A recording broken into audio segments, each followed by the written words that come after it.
Good morning and welcome to Black Mental Health Matters. Today our topic is on how can mental health workers and professionals increase health equity to improve our community's mental health. Joining me today is Dr. Cynthia Williams. She's a substance abuse specialist and I'm going to let her tell you a bit more about herself. Welcome, Dr. Cynthia Williams.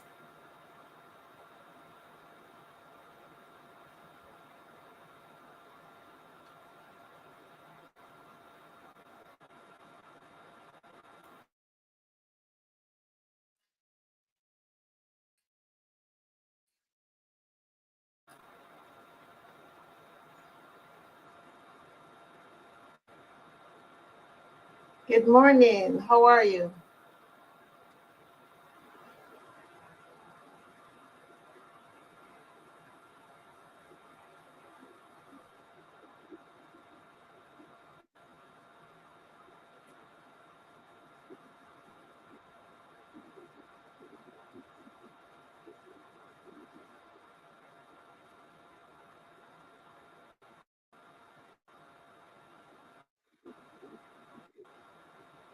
I think we're having a little technical difficulty here, so just bear with us.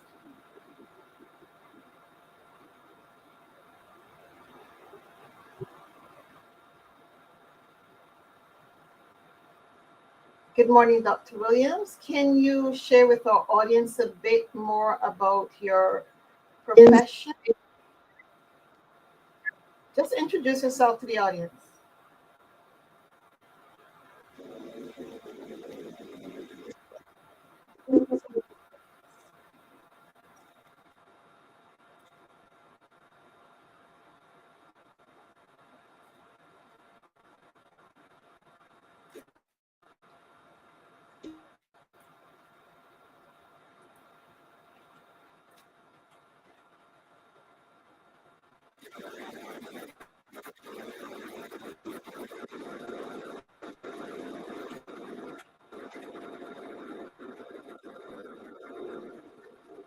Well, today,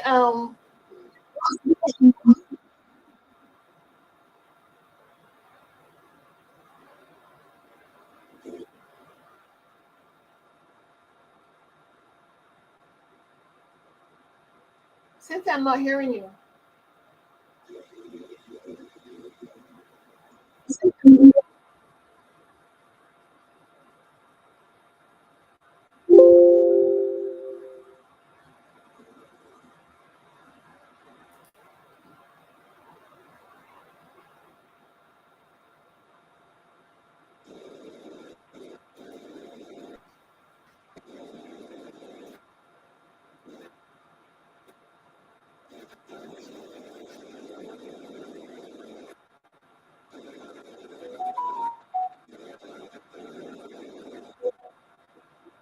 No, I can't. I'm not hearing you. I'm not sure that the audience is hearing you.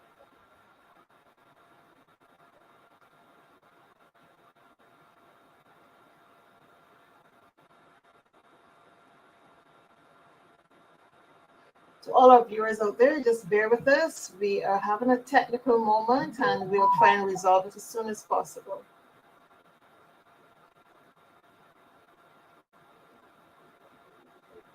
In the meantime, what I will do is share with you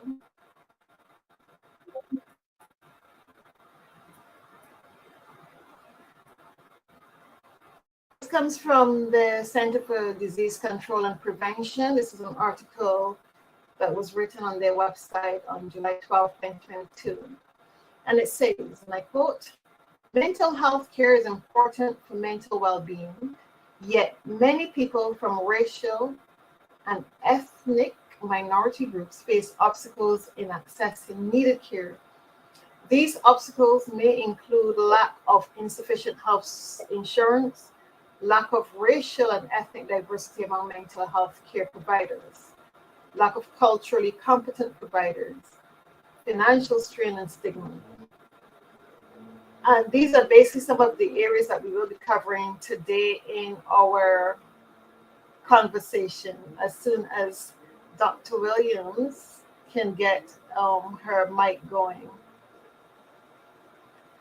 Dr. Williams, let me know when you're ready, but in the meantime, I'll continue to share a little bit more on. You're ready? It seems as though we have Dr. Williams on audio. Awesome. Okay. So I was asking to introduce yourself to the audience so that they know a bit more about what you do professionally.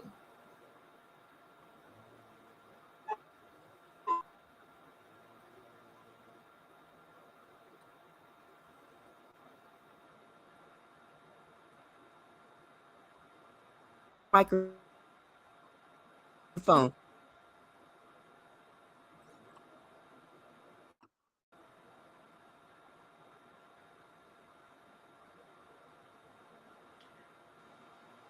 So in the meantime,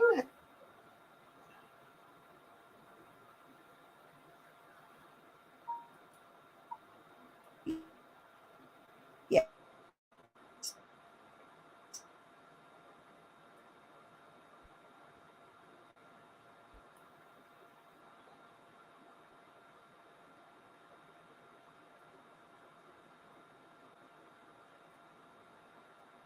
On.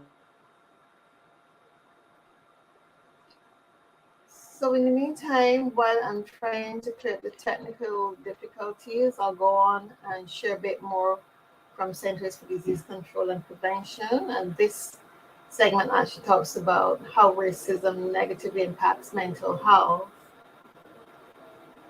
And racism contributes to unequal access to resources and services, including mental health care.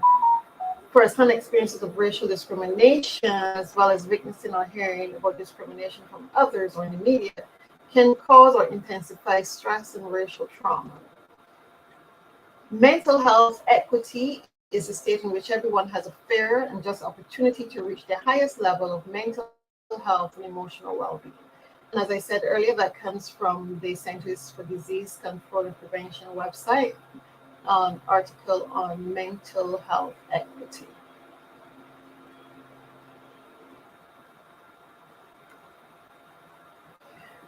So one of the things that I wanted to discuss today was the idea of what an ideal system of delivering mental health care in communities would look like. And I know for many people, especially people in the Caribbean, that mental health is still pretty much a stigma. We're still grappling with how do you take your loved ones into a mental institution and return them to wholeness without having, especially if you're in a village setting, people point their fingers at you and think, that mental health means that that's the end of life for you. But I will go on to say that there are many people who have suffered from mental health issues who are still functioning in professional capacities, who have recognized there's something wrong and got the help that they needed. And one of the things that came out of my research is that if you are financially able, it is easier for you to access mental health care. It is easier for you to take a holiday even and seek the care that you need away from the prying eyes of nosy neighbors. You can simply say to someone, "Oh, I was in Switzerland for a couple of months doing something," and no one would know that you were actually in a mental health institution. And that's the benefit of having financial stability and dealing with mental health issues. And we can ask ourselves, is that fair?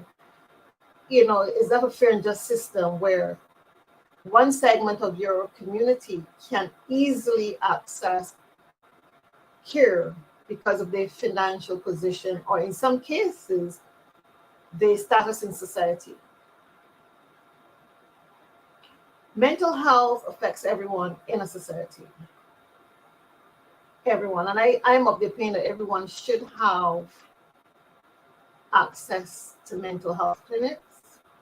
I am not 100% sure how many mental health clinics we have here in Barbados, but I know that the polyclinics do have psychologists or psychiatrists, so to speak. But how many people are willing to get up and say, you know what, there's something wrong with me. My behavior pattern has changed. I'm no longer doing the things that I used to do. And therefore, I need to seek help. Therefore, I need to go to a place where I can feel safe and discuss what is going on with me and get the necessary treatment.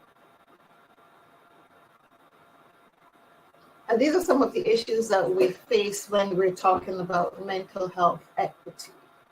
Can everyone afford and access mental health care? One of the other things that I wanted to discuss, that we were going to discuss, we are discussing, is the overall family unit. How does that impact? Should there be care for the overall family unit? Should everyone in the family be given access to mental health care? I know for me personally, growing up with a cousin who was severely affected by mental health issues, as a little girl, that really took an effect on me, and my other cousins, watching her go from calm to not being calm to being violent in some cases. And for me, growing up with the fear that that could happen to me, that could happen to my children, because there's that belief that maybe this is something that is carried from one generation to the next through DNA, through the genes. And I must say that I'm very, and I stand corrected because I'm not 100% sure on this, but to date, I don't think that I have had any issues with my own mental health to the extent where I had to be institutionalized. But I know that for me, if things are not feeling right, I have my Centers for Spiritual Living community that I can turn to at any given point. And it's a big community. There are lots of people I can call on to discuss what's going on with me and get back to that place of relative wholeness, that place of feeling better, that place of identifying what's going on with me. And I think that when we talk about equity in mental health, we have to look at the support systems that we have within our community. Who's going to step up to the plate and say, okay, Sonia, I've got your back today. I understand that you're going through these challenges and that they are weighing you down, but I've got your back. And I think that equity does not necessarily, well, let me stand corrected. I think that mental health care is a community care, in that everyone within the community should come to that place where they say, look, I've got your back. I've got you, and just take care of each other. I think that is important. That mental health care is not just about the professionals and the caregivers, but it is also the family. How are family members doing? Are we doing okay when one of our own has an issue? Are we stepping up and saying, you know what, this can impact me, so let me get help, let me get the education that is necessary so that I can deal with this issue? I think these are the things that we need to look at, rather than look at mental health in a vacuum, but look at it, how does this impact the immediate family and the wider community? I think we have Cynthia back. Cynthia, are you ready?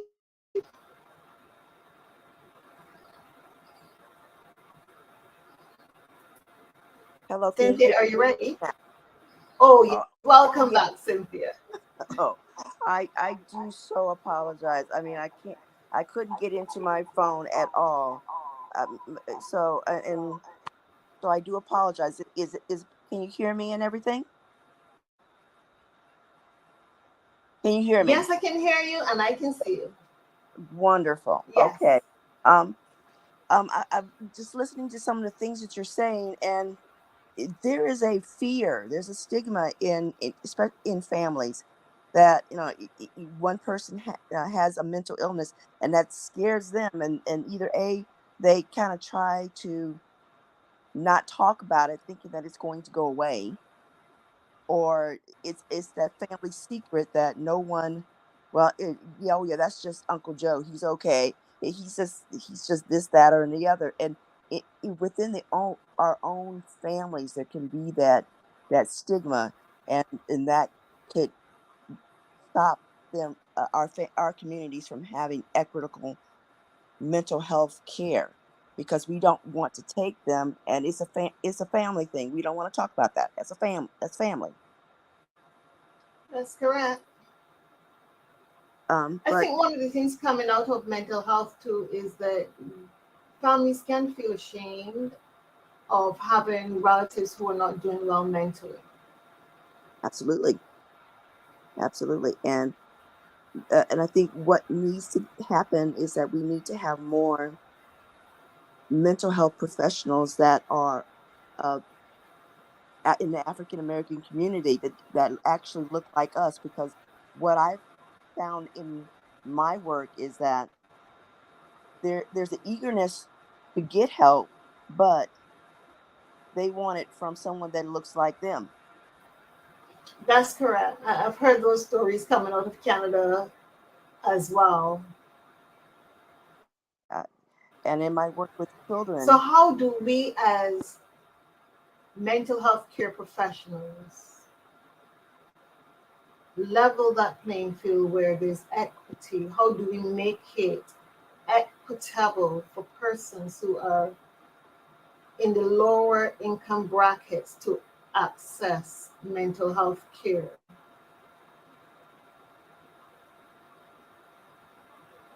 I think we have a responsibility to get out there and let our faces be seen. Let them know that help is available, that there is no shame in it, and if they need the help, it's available. I know that that's a tall order for us to kind of do, but there's a hesitancy to seek the help if I don't want to go and talk to someone else if they don't understand what I'm going through. So I think we have to make ourselves more accessible. There's got to be more um, community uh, community events where they can at least see, oh, they actually have someone there that has gone through something similar to me. Oh, maybe I will take my child, or maybe I will take my parent to go see them. So, if I'm hearing you correctly, you're saying that having a presence, a person who's dealing with the mental health issues in Black communities is very important, because we want to be able to have people who, one, understand our ethnicity, understand our culture, maybe our religious backgrounds, someone who can identify with us in the areas that really matter. Is that what you're saying? Am I hearing you correctly? We have to make a presence.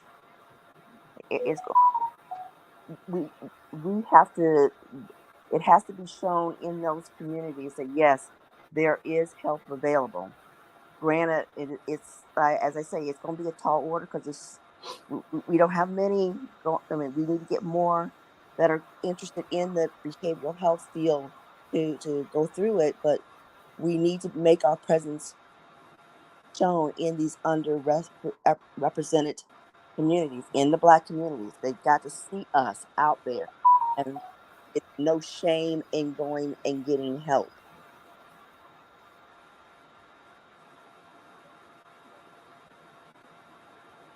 I agree with you that there's no shame in getting the help that you need. And that brings me to this question, Okay. because very often the first contact with a person who's having a mental health issue may be with the general medical practitioner. Mhm. Should our GPs be encouraged to check for mental health issues? And I'm saying this from the perspective where I believe that there's always that mind body connection to any disease. Do you think that GPs should be encouraged to check for mental health issues when someone comes to them who's not feeling well, to see if there's a psychosomatic issue going on, I'm not feeling well because I'm stressed or something is bothering me. Slowly, I'm beginning to see that the GPs are actually starting to ask those relevant questions. I recall the last visit I had with my GP, they actually did ask those questions. And that's been a long time coming. I absolutely think that that first line of defense is going to be with the GP, and they can ask those questions. Uh, in integrated health, where I currently work, we do work with people, and we work on that physical, mental, and emotional. It has to be that 360 health, and we're getting there slowly.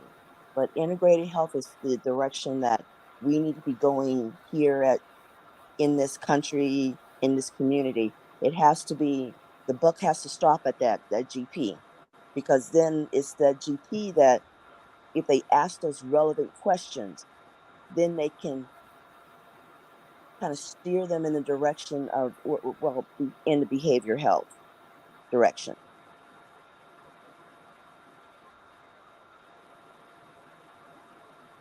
You mentioned the word behavior, and I know that very often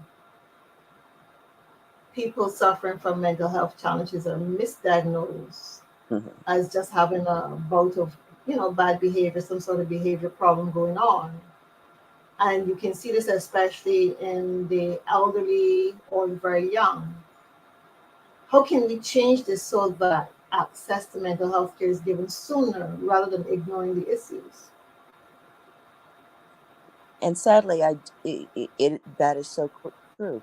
We do, they are misdiagnosed.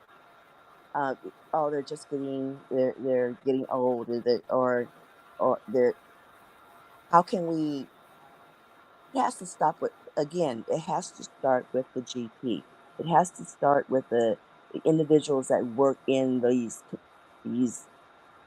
health professions. They have to be more cognitive of not just pigeonholing individuals. You're just feeling like When this. you No, pigeonholing, what do you mean? they've got to ask more questions. It can not be just two or three questions. Oh, this is what, you feeling this way. Oh, you're just a little depressed today. You'll be okay. No, it has to be more in-depth questions, and it has to be more than just 15 minutes in a GP's office.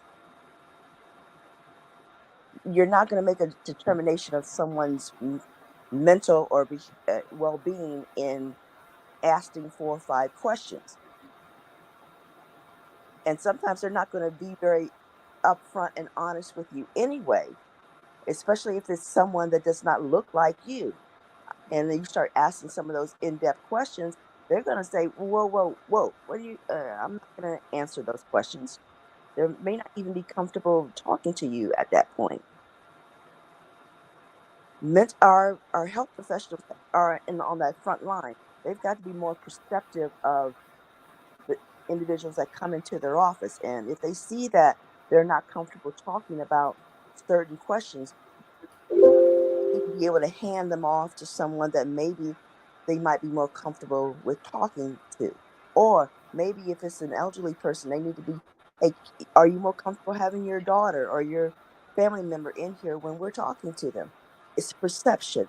They need to be not, okay, 15 minutes, we're done. Next 15 minutes, we're done. That's what I think needs to take place. I'm going to ask this question because it is one of those questions that really burns me a lot. And I find that sometimes in the healthcare profession that we're calculating the dollars rather than the care of the person before us. And I know I've heard of cases where people have gone to therapists and it's always come back, there's never a door that is open where they can stop going. It always seems as though they've been going to the same therapist year after year, a year after year for the same issue. Are some of us as mental health care professionals keeping our clients, patients tied to us for the economic benefit to us rather than the care that we can give to the client? And I'm asking this because we're talking about equity. And I think equity goes both ways, not just for the person who has a mental health issue, but the person who's saying, well, you have an issue, I'm going to take as much from you as I can. I'm not going to assume that everyone plays by the same ethical rules when it comes to business. Well, and you're absolutely correct. Some of them do not play by the rules, and that's a sad thing. I've also had situations, unfortunately, currently where I work at, it's when therapists are a very is limited commodity. So when they are assigned to a client, there's 12 sessions and then they're done.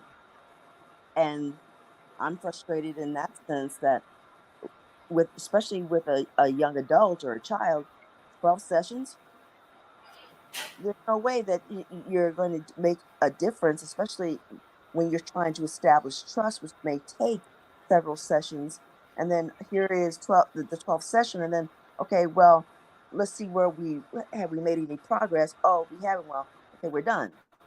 Or then they got to reinvestigate whether they can do. On the other hand, yes, I've seen where in the private sector, yes, they have kept an individual for 2-3 years. Have they made any progress? If they haven't made any progress, then why are you still keeping this individual? That's not fair that's not ethical for that patient that has come to you seeking help. So there is an inbound. How do we Yes, change that? is.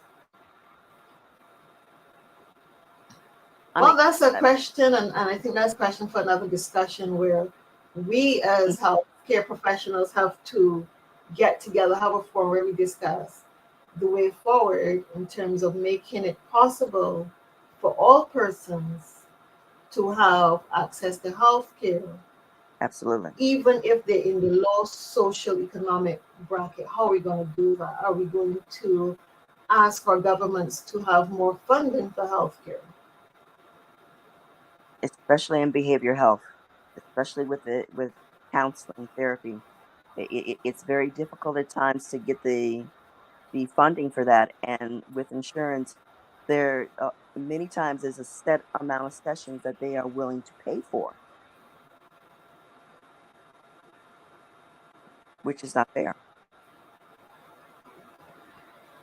I understand that it is not fair, but I think that coming out of COVID-19, the world has its eyes now on mental health care in a different way. I think that we're realizing that our emotional and mental well-being is very important in order for the society to be productive.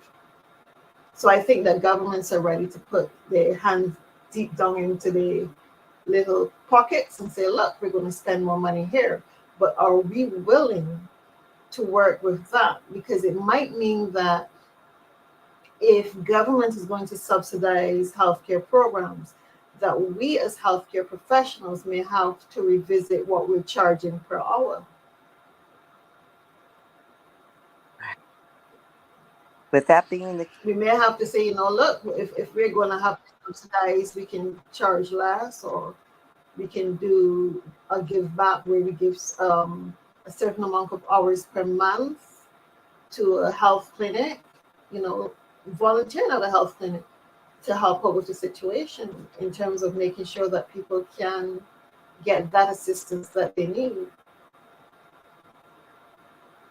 Well, I will tell you from where I'm sitting, I would have no problem with doing some volunteer work in a health clinic, providing counseling, because the list has been long in people waiting just to get assistance. I think COVID has shown many of us, there's many that have been talked about how depressed that they have been, how more anxious they are, especially our children. So if the government is willing to dig deep, as you say, I know that I'm willing to do my part. I'm just speaking for myself. I don't know how others would feel, but right now we therapists are at a minimum. We are not. They're not coming into nonprofit and staying for long periods of time.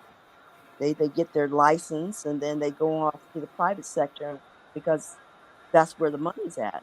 But if the government is willing to subsidize in some degree, maybe we might be able to keep some of those therapists in nonprofit.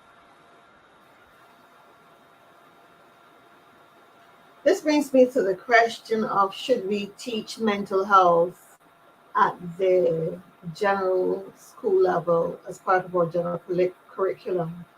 And if we are doing that, what age should we start? I mean, we have sex education and religious education as part of our social studies.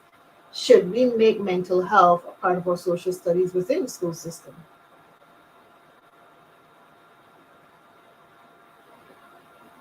I think it's sorely missing. I think this is something that needs to be addressed. It's going to be That's a sensitive area. I mean, just like with any of the others ones that you just mentioned, it's an issue that that family members are going to probably be up in arms about.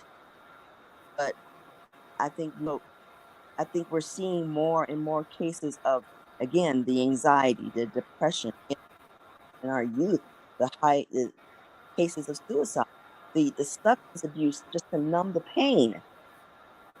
I think families are might be more receptive to it now, at least talking about it. So I would like to see it talked about a little bit more in schools.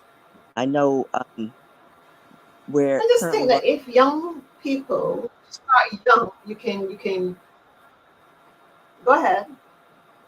oh, I was just saying that currently where I employed, we do school outreach where we do go into schools and run like group sessions about coping with depression and coping with anxiety. So it is needed.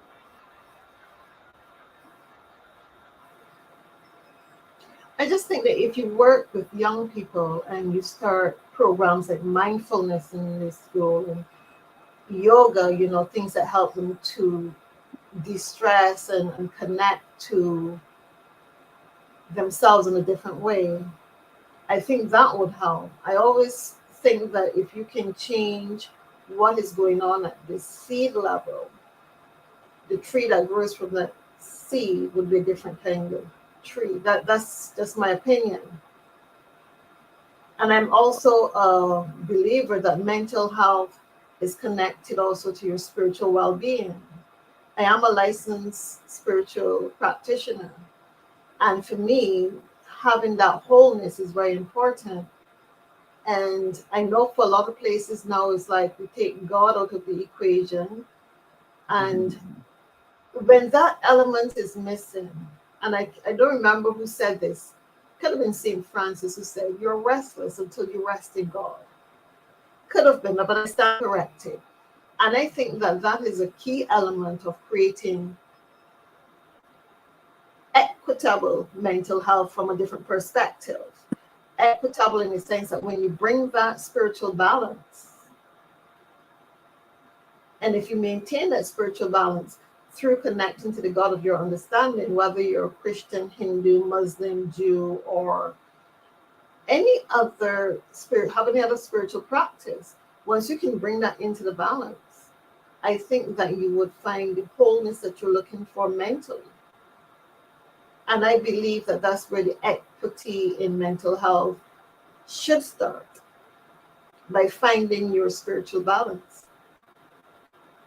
And I'm saying that because of where I stand in terms of your spirituality is basically what's going on in your mind, what you're thinking is all about. And I think if you can get it right at that level, then you will see equity in mental health care.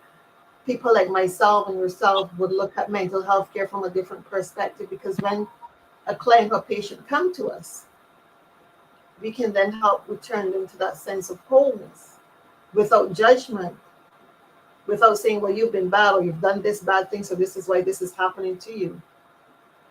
Rather than looking at the problem, we really work deeper to pull the issues out so that persons can identify, okay, this is where my thinking is. This is where I need to get my thinking to be so that I experience that well-being, that mental well-being. And that's my perspective on equity. There are lots of things we can do, but I think at the very core of all things, our mental wellness is linked to social wellness. And if we get that right, then we will be okay.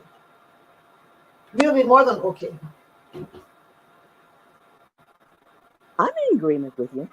I'm in agreement with you. And what I've found in these last few years is that at least the mental health, in the mental in a healthcare arena, I'm starting to see more of the integrative care, in where it's not just taking care of the body. There's more than just the body. There is the mental, and it's also the emotional, which is can be the spiritual. And if it's not, if you just take care of the body and something else going on mentally or emotionally, the body it's just one little piece of it. And we're getting, at least I'm seeing now in healthcare, that they're trying to touch on that more. Are we there all the way? Absolutely not. There is still work that needs to be done in this area, but we're making some stride.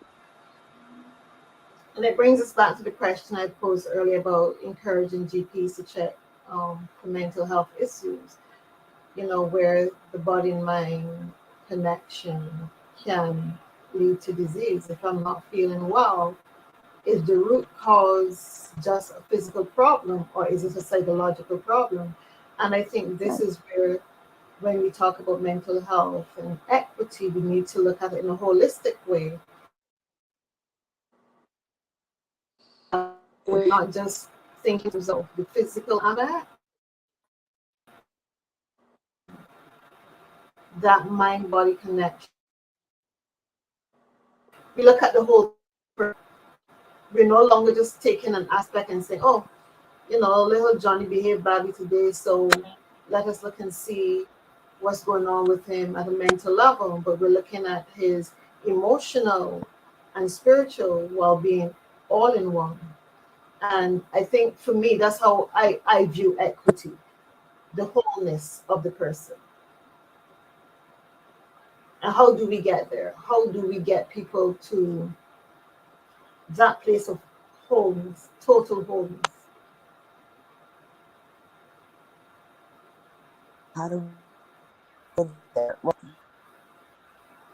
I think one way that we're going to have to get people there is, again, education with with our medical and our healthcare.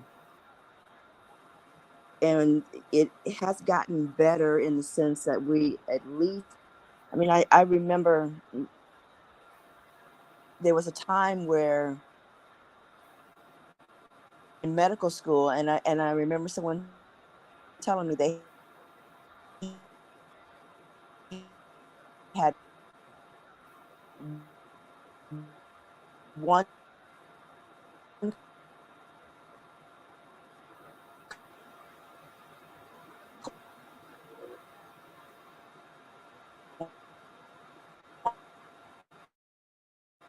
class on nutrition, mental illness. I'm sure we need to educate them so that they can ask those persons.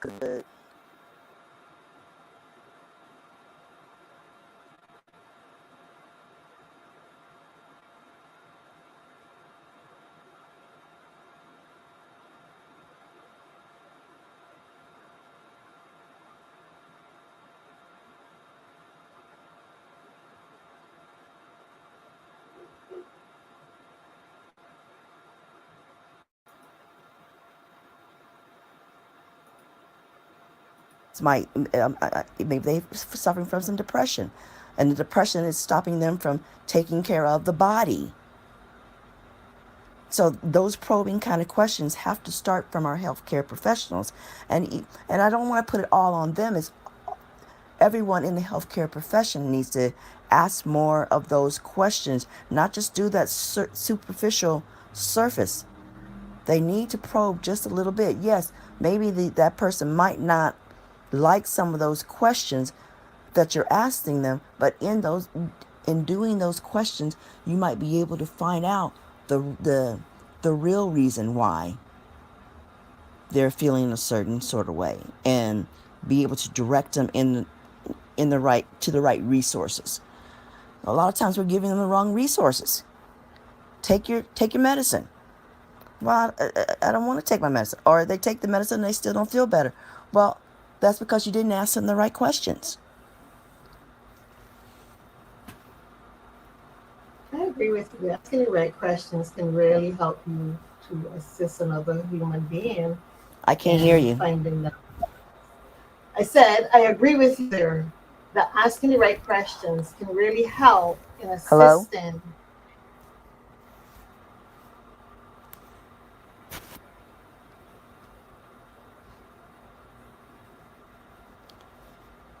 Goodness, I can't hear you. Asking the right questions can assist in help to find wholeness. That's all right, Cynthia. That's quite okay.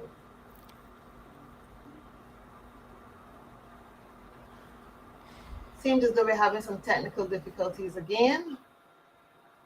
But Cynthia was just talking about asking the right questions. She spoke on nutrition. And these are all areas in which we can assist our clients and patients in terms of having the right nutrition.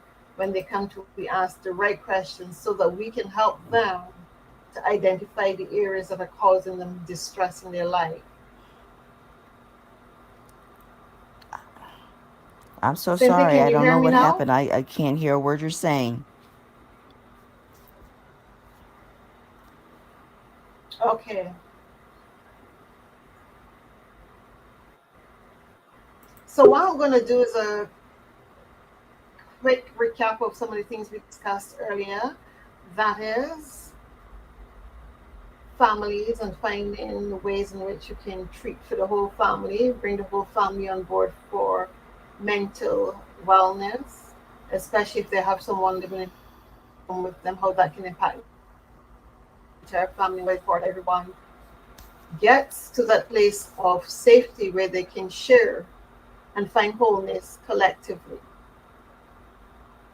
We also discuss having mental health as part of the general curriculum in schools. And we talked about the disparity in economics, where persons the wherewithal to afford or should I say, the luxury of affording to go outside of their location, another location for mental health.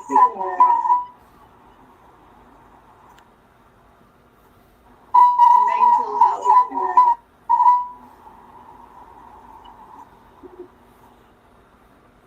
Can you hear me?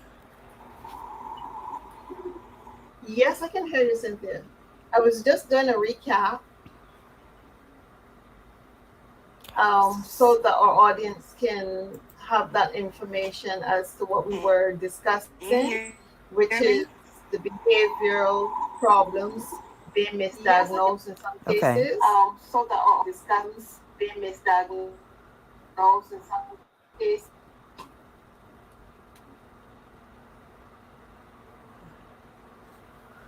Oh, goodness.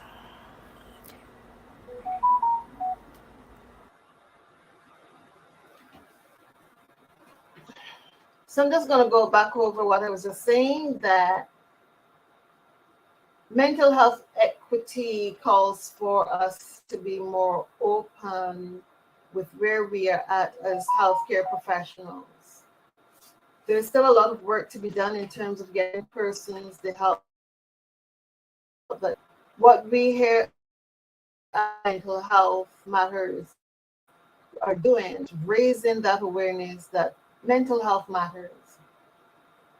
There's still many hurdles, as I said, to cross. There's also the situation of ethnical backgrounds, cultural backgrounds, and wanting to have therapists that look like us. And that may stop some of us from going and seeking the help that we need because of where we're located. I know, for example, I have a friend who lives here in Barbados. She's a life coach, and she was invited to Canada to a jurisdiction where they did not have Black therapists to do a few sessions there. And these are some of the challenges that some Black communities face, not having therapists that look like them. But I think coming out of all of this, the major challenge for a lot of people outside of stigma is the finances. Healthcare, whether it is medical or mental health care, comes at a cost. And for a lot of people, especially if you're in the low economic brackets, accessing healthcare, if you have to pay for it, mental health care, sorry, if you have to pay for it, may not be in their budget. And from where I stand, I'm not 100% sure that there are enough free clinics, especially here in Barbados, that you can just walk into um, privately without being seen by all and sundry. Because I do know that at our polyclinics, we do have psychologists and psychiatrists. But the stigma attached to mental health keeps a lot of people out the doors rather than going in through the doors. Cynthia, are you back with me? Yes, I couldn't hear you.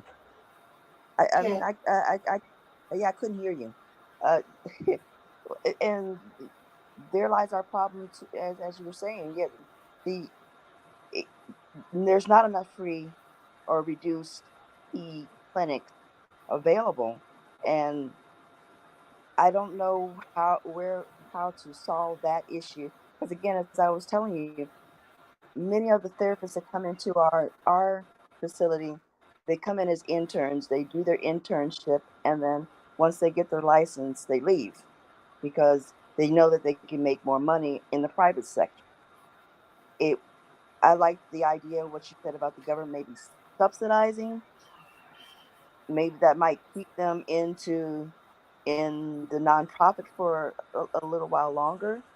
But I don't know what the solution is for that because there's many individuals that do need therapists. They need lean, but it's difficult to find counselors. Their workloads are very heavy, and in the private sector, especially with the insurance, only you are going to pay for a certain amount of sessions.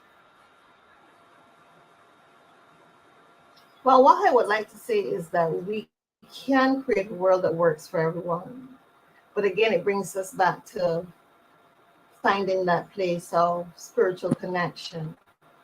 And that's what I do when I meet with a client: return you to wholeness, help you find that wholeness. I think that is a key part of getting persons to mental wellness, being aware of who you are, at that level of spirituality, regardless of your religion, regardless of your ethnical background, your sexual orientation, finding that place wholeness. I think that moving forward,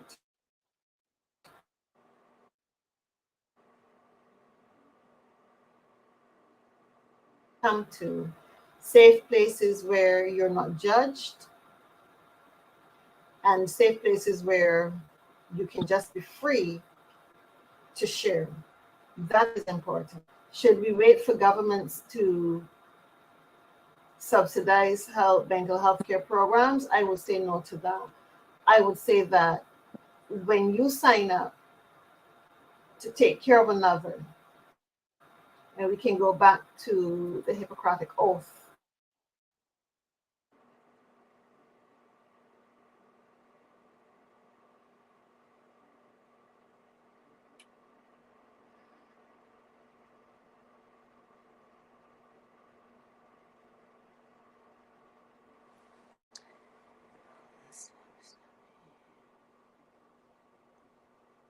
Hopefully, Sonia will be back in a few. We're having a little difficulty with the connection. She should be back soon.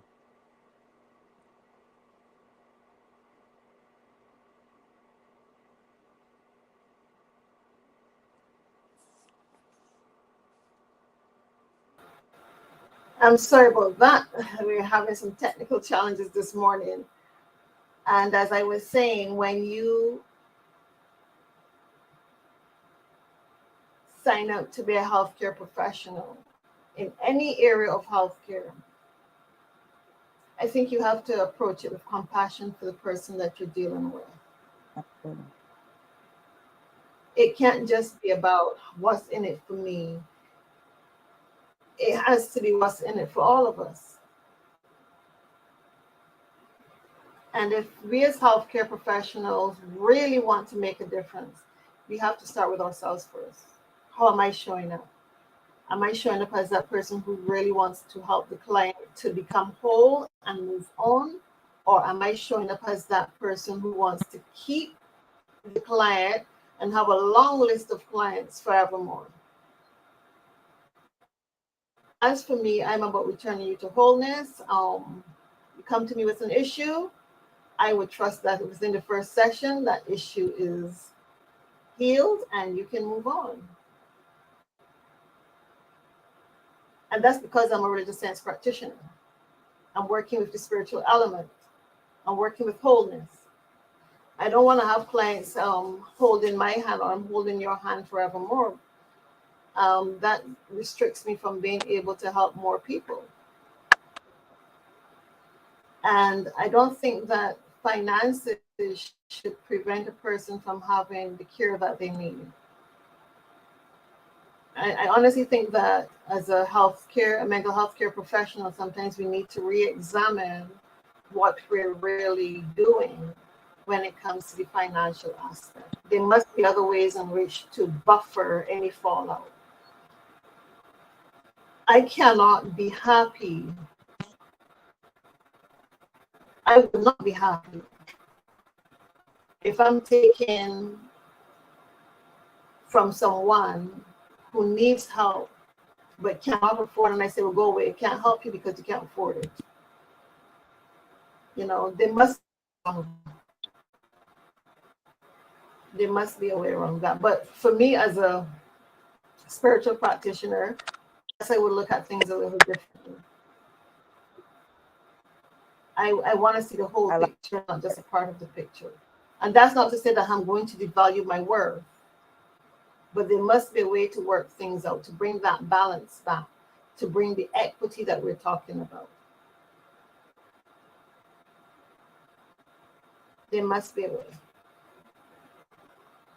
And as for me, and this was my last question, it's not really a question, but what I wanted to hear from you, Cynthia, is what would equitable mental health care look like, and what would it feel like for you?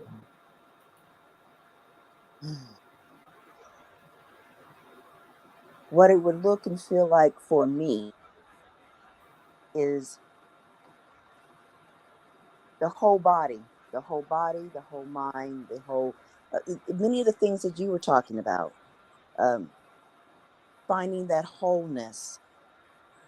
I don't want to just my body feel better. I want my wholeness to feel better. And how did that look me going into to a facility, and that person that's treating me look at me as a whole person and ask themselves, what can they do to help me be that whole person? And it may not be, here's a pill, make you feel better. It might be spiritual connection. It might be, maybe you need to speak to a counselor, to a therapist. But that wholeness, and will we reach it in, we're working towards that, but we have a lot more to do. It's still a work in progress. It is. It is. Well, I would say for me that equity in healthcare looks like one word, and that word is love. Yes, And coming out of that word, it is self care, not just for the person you're caring for, but for yourself as well. absolutely. But overall, I'm in agreement with you. It is about finding wholeness, finding wholeness in the finances, finding wholeness in the physical care, the mental care, emotional care, and my favorite part, spiritual care, finding wholeness in those areas. That brings us basically to the end of our program this morning. Cynthia, I would like to thank you for joining us. And I I would want to like to thank all those persons out there on the World Wide Web who joined us for tuning in. thank you for Are there having any me. last words, Cynthia? Thank you too. No, no. As I say, thank you for having me. And this is, far